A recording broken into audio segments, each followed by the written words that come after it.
Our lives are filled with misunderstandings, misconceptions, fear, and any other negative word you can come up with. It's just a fact.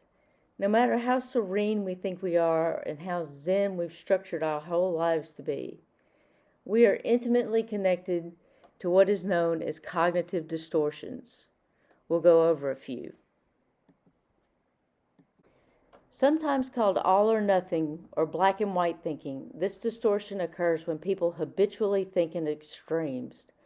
When you're convinced that you're either destined for success or doomed for failure, that the people in your life are either angelic or evil, you're probably engaging in polarized thinking.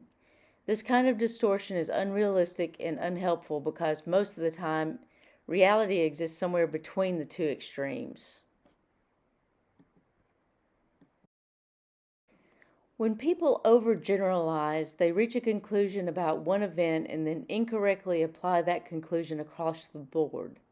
For example, you make a low score on one math test and conclude that you're hopeless at math in general.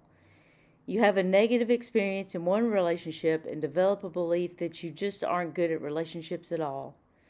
Overgeneralization has been associated with post-traumatic stress disorder and other anxiety disorders. Catastrophizing.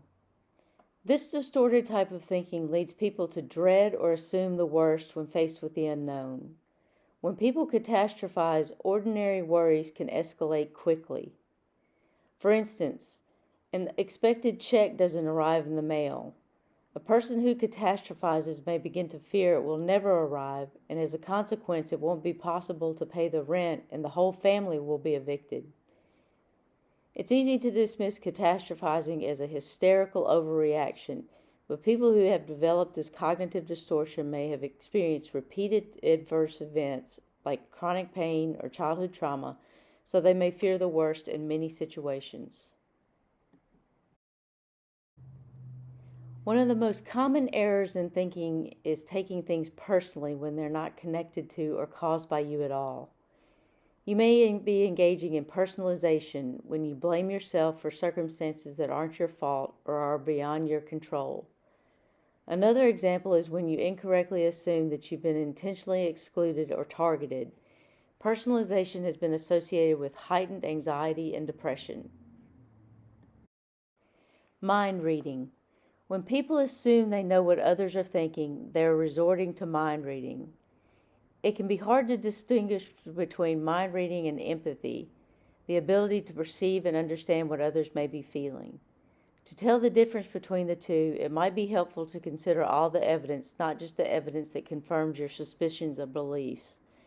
At least one study has found that mind reading is more common among children than among adolescents or adults, and is associated with anxiety. Mental filtering. Another distorted pattern of thinking is the tendency to ignore positives and focus exclusively on the negatives. Interpreting circumstances using a negative mental filter is not only inaccurate, it can worsen anxiety and depression symptoms.